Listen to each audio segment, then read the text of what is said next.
Picture this: a tiger so massive, so powerful, that it dwarfs every big cat alive today. Standing over a meter tall at the shoulder and weighing more than 400 kilograms, that's nearly twice the size of a modern Siberian tiger. This wasn't fiction. This was the Ngandong tiger, scientifically known as Panthera tigris soloensis, the largest tiger that ever stalked the earth. But here's where it gets interesting. While modern tigers are apex predators in today's world, the Ngandong tiger lived during the Pleistocene epoch, roughly 1.8 million to 11,000 years ago, the last ice age. These magnificent beasts shared their world with woolly mammoths, saber-toothed cats, and giant cave bears. Now, the Pleistocene began about 60 million years after the Mesozoic Era ended. But what if we could transport this prehistoric super predator back even further? What if the Ngandong tiger had to survive in the age of dinosaurs? Could this Ice Age giant compete with T-Rex? Could it hunt among the herds that fed the greatest predators in Earth's history? Today, we're taking the ultimate apex predator from the Ice Age and dropping it into the most dangerous period in Earth's history. This is the story of whether the biggest tiger that ever lived could survive the Mesozoic Era, the age of reptiles and dinosaurs. To understand our tiger's chances, we need to explore the three distinct periods of the Mesozoic Era, each lasting tens of millions of years and presenting unique challenges. The Triassic period, 252 to 201 million years ago, was the dawn of the age of reptiles. Picture a world recovering from the greatest extinction event in Earth's history, the Permian-Triassic extinction that wiped out 96% of marine species. The supercontinent Pangaea dominated the globe, creating vast deserts and extreme continental climates. Early dinosaurs like Chelophasis and Herrerasaurus were just beginning to establish themselves, but they weren't yet the dominant force they'd become. Then came the Jurassic, 201 to 145 million years ago, the golden age of dinosaurs. Pangaea began splitting apart, creating more moderate climates and lush tropical conditions worldwide. This was when giants like Allosaurus ruled the land, while long-necked sauropods like Brachiosaurus reached incredible sizes. The forests were dense with conifers, ferns, and cycads. No grass existed yet. And finally, the Cretaceous period, 145 to 66 million years ago, saw dinosaurs reach their evolutionary peak. Flowering plants transformed ecosystems, and the most famous predators emerged: Tyrannosaurus rex, Giganotosaurus, and Spinosaurus. The climate was warm and humid, with sea levels much higher than today. This period ended with the asteroid impact that would doom the non-avian dinosaurs. Each of these periods would present our Ngandong tiger with vastly different challenges. But the question remains, in which of these ancient worlds would our Ice Age predator have the best chance of survival? Now let's meet the competition. In each period, our Ngandong tiger would face predators that make modern big cats look like house cats. In the Triassic, the competition was fierce but manageable by Mesozoic standards. Early theropod dinosaurs like Herrerasaurus reached about 6 meters in length and 350 kilograms, comparable to our tiger in weight, but with a completely different body plan. The real threats were the Rauisuchians like Saurosuchus, massive, crocodile-like predators reaching 7 meters long and weighing up to 800 kilograms. These weren't dinosaurs, but archosaurs, the group that includes crocodiles and dinosaurs. Our 400-kilogram Ngandong tiger might actually have a fighting chance here. Its speed, agility, and powerful bite could potentially allow it to avoid direct confrontations with the largest predators while targeting smaller prey. But the Jurassic, that's where things get terrifying. Allosaurus fragilis, reaching 9 meters long and 1,500 kilograms, was the apex predator of its time. With bone-crushing jaws and razor-sharp claws, it was built to take down massive sauropods. Ceratosaurus, another major predator, was slightly smaller, but no less dangerous. Here, our tiger would be severely outclassed in direct combat. A single adult Allosaurus could easily overpower even the largest Ngandong tiger. The size difference is simply too great. It would be like a house cat trying to fight a grizzly bear. And then we reach the Cretaceous, the ultimate predator battleground. Tyrannosaurus rex, at 12 meters long and 8,000 kilograms, wasn't just the largest land predator of its time, it was one of the most powerful predators in Earth's history. Its bite force of 12,800 pounds per square inch could crush a car. But T-Rex wasn't alone. Giganotosaurus reached similar lengths, but was even more massive. Spinosaurus, though primarily piscivorous, was potentially the longest predator at 15 meters. Carcharodontosaurus mapusaurus, the Cretaceous was an arms race of giant predators. Against these monsters, our Ngandong tiger wouldn't stand a chance in direct combat. But survival isn't always about fighting the biggest predator. It's about finding your niche and avoiding unnecessary conflicts. But could our tiger actually find enough food to survive? Let's examine the prey landscape across the Mesozoic. In the Triassic, the Ngandong tiger might find the most manageable prey. Early herbivorous dinosaurs like Plateosaurus reached impressive sizes, up to 5 tons, but there were also smaller options. Dicynodonts, mammal-like reptiles, came in various sizes from pig-sized to rhino-sized. Early mammals existed but were tiny, mouse to cat-sized creatures that wouldn't sustain a large predator. The challenge? Many Triassic herbivores were heavily armored or lived in herds with dangerous defensive capabilities. Etosaurs were essentially walking tanks with heavy armor plating. Our tiger would need to be incredibly selective in its hunting. The Jurassic presents a feast or famine scenario. The abundance of herbivorous dinosaurs is staggering, from small ornithopods like Dryosaurus to massive sauropods like Diplodocus. But here's the problem. Most suitable prey would be heavily defended or too large. Stegosaurus, with its spiked tail and armored plates, would be nearly impossible for a tiger to take down safely. The smaller ornithopods were fast and lived in herds. However, juvenile dinosaurs could provide opportunities. Young sauropods, though still large, might be vulnerable to a coordinated attack. The real opportunity in the Jurassic. Early mammals were diversifying. While still small, creatures like Castorachorda reached beaver size. Our tiger might need to supplement its diet with these smaller mammals, fish, and even insects, a significant dietary shift from its Ice Age lifestyle. The Cretaceous, however, offers the most diverse prey landscape. Duck-billed hadrosaurs like Edmontosaurus formed massive herds. Some individuals reached 12 meters long, but younger members could be targetable. Ceratopsians like Triceratops were heavily armed, but existed in various sizes. Here's where our tiger might thrive. The Cretaceous saw an explosion of medium-sized dinosaurs. Ornithomimids, ostrich-like dinosaurs, were fast, but not impossible to catch. Early birds had reached substantial sizes.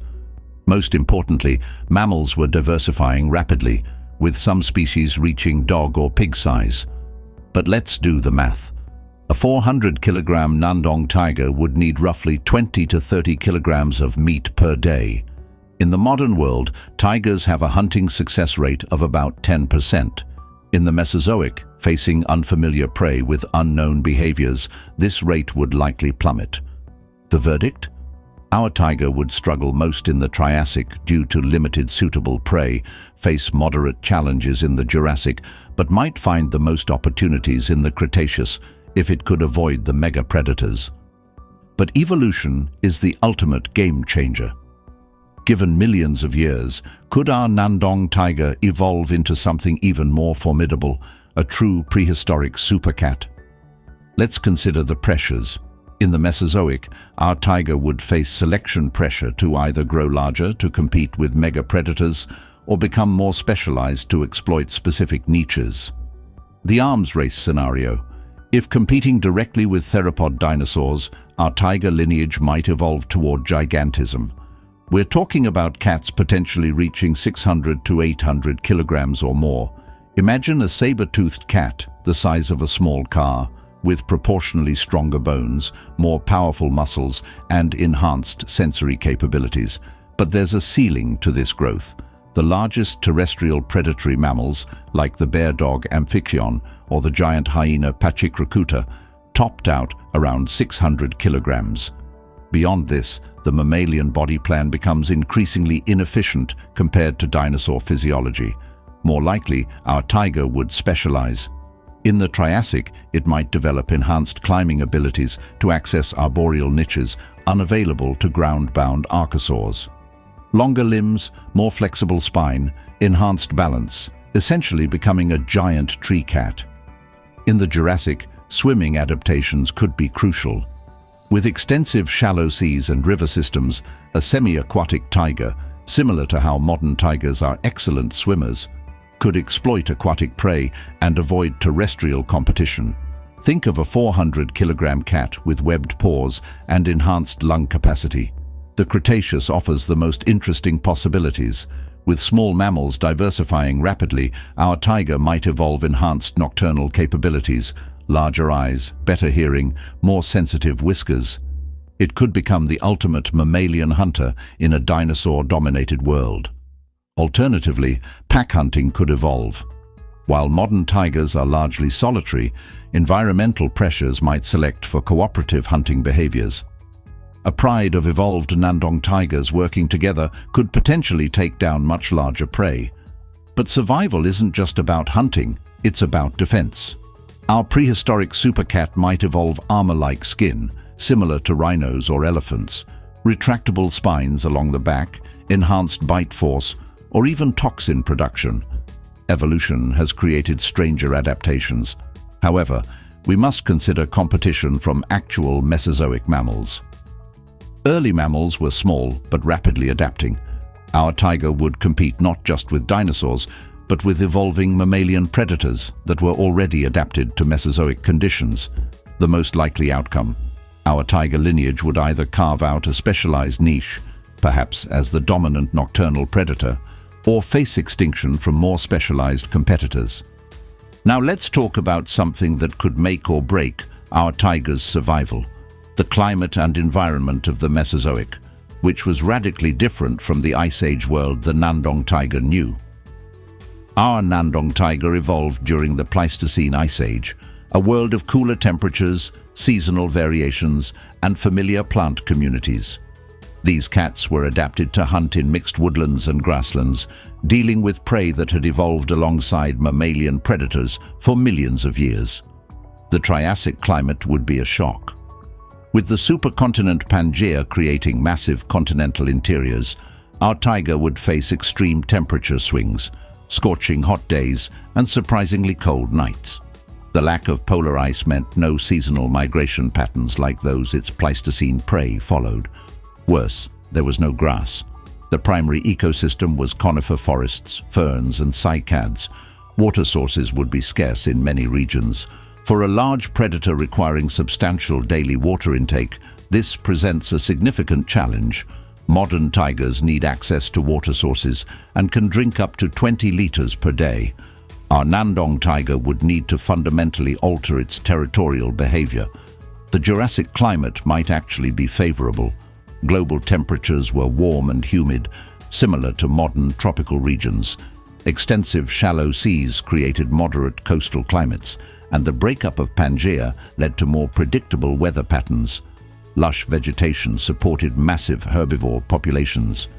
However, this paradise came with a catch. No seasonal variations meant no predictable migration or breeding patterns in prey species.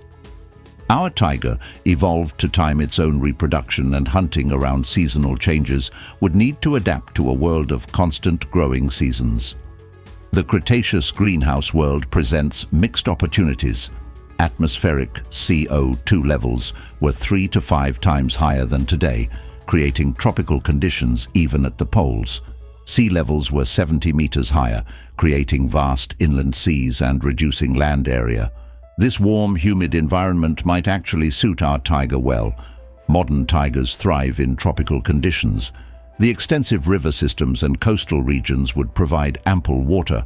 However, the lack of ice caps means no seasonal temperature variations to drive prey behavior.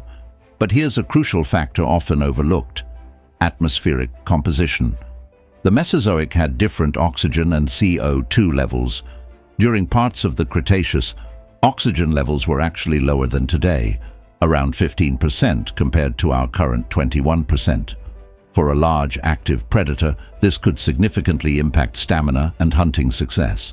Perhaps most challenging would be the disease environment. The Ngandong tiger would have no immunity to Mesozoic pathogens. Parasites, bacteria, and viruses from 150 million years ago could devastate a population with no evolutionary resistance. This factor alone might doom any time-transported species. Climate-wise, our tiger might actually prefer the Jurassic or Cretaceous warm periods to its native ice age. But the combination of unfamiliar ecosystems, different atmospheric composition, and novel pathogens would create unprecedented survival challenges. So, after our journey through deep time, what's the verdict? Could the largest tiger that ever lived survive in the age of dinosaurs? Let's break this down by period and probability. Triassic survival, lowest chance. The early Mesozoic presents our tiger with manageable predator competition, but severe environmental and prey challenges. Limited water sources, extreme climate, and heavily armored prey would make survival extremely difficult. Our tiger might carve out a niche, but it would be precarious. Cretaceous survival, medium chance, while offering the most diverse prey options and suitable climate, the Cretaceous megapredators present an almost insurmountable challenge. T-Rex and its contemporaries would make our tiger's life extremely dangerous. The rapidly diversifying mammalian competition might also outcompete our time-displaced predator.